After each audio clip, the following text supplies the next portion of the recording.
to Fast and Jones, the multi-franchise podcast with a twist. I am Lee, your host, and I'm back on my Doctor Who hype. Yes, I recently have been doing a lot of different stuff. I've read new books, which include Stephen King, and I'm hoping to read some Terry Pratchett books. Both are legends. I just finished the Space Babies target novel, and I'm hoping to read a few more target novels. I have The Church on the River Road and Rogue. I'm also currently reading The Giggle as well. I'm ready for the next series of course, artistic gymnastics. I'm a gymnastics fan. I have been reading some important messages from certain gymnasts like Abby Martin, and of course videos done by Reese McClellan about mental blocks, and I'm really listening and reading what they're saying, because it is important to know that gymnasts have struggles and how they come back from, because they are very talented people and they deserve the success and they deserve to get back at what they do, and they're brilliant people. Scam Crew has now finished, and that's all happening in my next episode for Star Wars Podcast Day. Now I'm focusing on talking about my thoughts on Joy to the World, which I love. I will do a little preview of the Series 2 trailer at the end, because that's going to be big going forward, as it is nearly Doctor Who season again. Yay! Before I begin, I want to give a little tribute to the late Barbara Clegg, who wrote Enlightenment.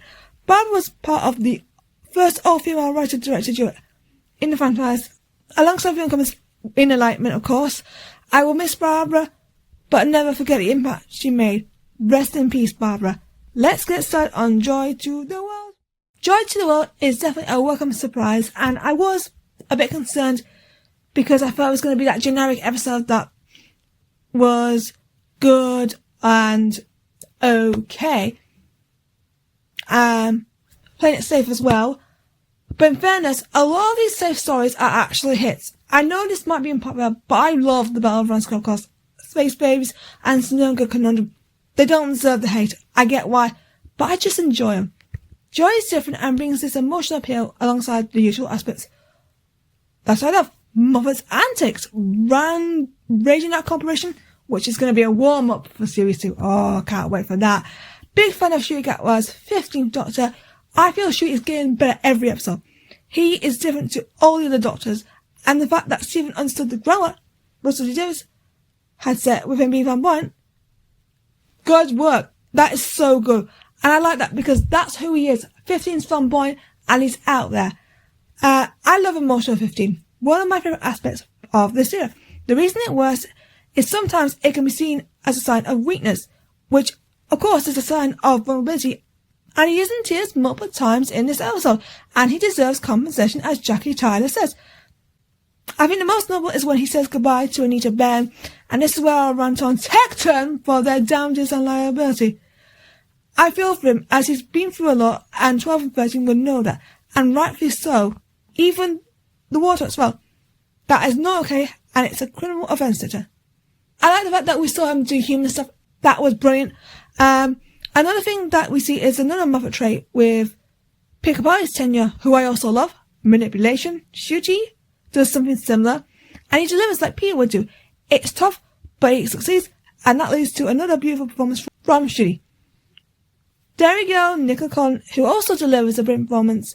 I like the fact that she gets angry and she gets emotional. Yes, she gets the generic Moffat exit, which has been overdone so much. Why not like Tekka Par's Visitor?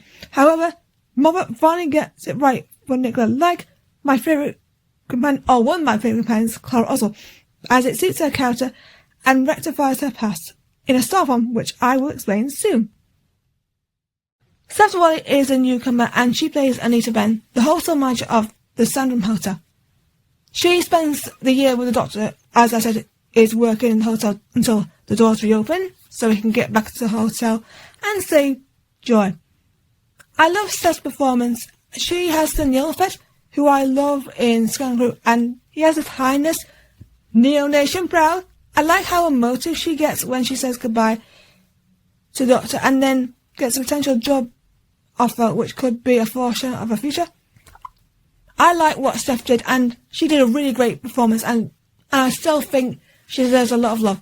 I love the Time Hotel, as it's one of my favourite aspects of the episode, and classic Moffat, as I've previously said.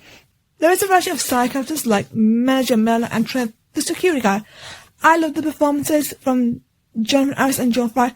Love them so much. They are likeable, and I was sad about their deaths. Villain Guard. No wonder I agree with the Doctor on this. Capitalism should make a profit by using people and sacrificing them once they have been used for their purpose. There is a divisive point I agree with potentially Villain Guard winning, however not in the way they hoped, as it's not a big damage, as Joy flew away and turned her mum into a Starlight Pass, which I'll come back to in a moment. So it's a win-lose situation. From capitalism to linking the two major themes, the dreaded COVID and loneliness. I mentioned the Doctor and Anita, but going back on my previous point with Joy and her mum dies in the COVID pandemic on her own in the hospital. Joy has felt alone since, and there is a moment where I see an absolute moments from Ncuti and Joy. It sums up her anger for not being there for her mum. Joy rectifies the past by being there for her mum as she dies. It's beautiful. It's a beautiful moment, and seeing the mum join her daughter in self-harm, it's beautiful and sad at the same time. I think even though this scene I don't relate, I feel for everyone who has been in this situation and for the people who lost to COVID, it's still good to see COVID stories still out there, as it was a big sad part of history, and once again, people would have been lonely and either affected or not. It's got me talking about it on this podcast, and thank you to Stephen for tackling this story and one of his hits, as he's often backfired on certain topics, so this is a huge win for him. The loneliness can be anywhere, and if people are touched by this, similar to the COVID thing, Stephen would have done his job, and I think the viewers would agree. I was touched and felt emotional and filled with rage. This has become a theme recently, which is, of course, the use of good writing. Bethlehem was a good idea to link to the theme of joy. I have no issues with it. I think it's cool, it's grown on me, and it's just pure muffin in my opinion. It was nice to see the cameo from Millie Gibson. It was a beautiful moment with her talking to her mum, who she's recently reunited with. Final thoughts, shout out to Murray Gold for doing a great job and brilliant work with the set designs, and the crew and the cast did a fantastic job. Let's talk about the Series 2 trailer. There is not much to say. Loads of rather stuff as Belinda Chandra. We see Belinda captured by these robots who remind me of those emoji bots from Smile, but easier, and I love that episode. She confronts the Doctor on getting home, which gives me some hope against some of the criticism I've had about certain elements being copied from the first two of Russell D. Davies. Anita Dobson time, of course. I'm starting to grow on Flooders. There's a rumour that Anita Benn is a younger version of Mrs. Flood. I'm not opposed to the idea, but based on how things are going, I don't know if this will benefit if true. Flood is seen in the cinema, and she has been seen for the Miami episode, which, of course, is the scene we see in the trailer. That's where it's from. She could recur more this year, and I'm interested to see who she really is, because Anita has hinted about that. Ruby and Unit future in this trailer.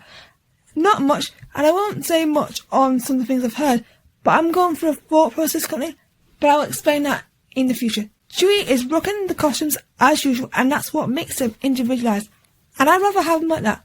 I get why people have been critical, however, the show needs to take more risk, and I like what Chewie and Palm Down the costume design is doing. Rose Ellen Ellis, who you might remember from Strictly back in 2021, and she won and did that fantastic couple's choice where there was this moment in her dance where she danced without music. She will be the lead guest star in one of the episodes, and she will be the second deaf actress to be on the show, coming after Sophie Stone, who has been doing a lot of good work in recent years. I can't wait to see what Rose does, as I think she could easily surprise. I mean, if what happened last year happens again, oh my, I'm going to be happy. I am going to say, please check out Sophie and Rose in action because they're talented actresses.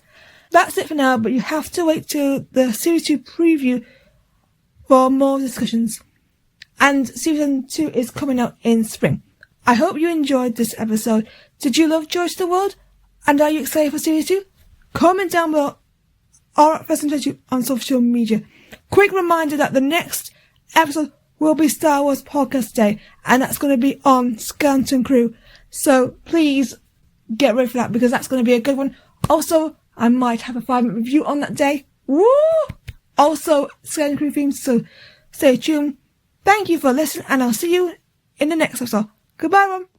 Thank you for listening to the podcast. Subscribe to Phasma and Jarens and stay tuned for more podcasts. See ya!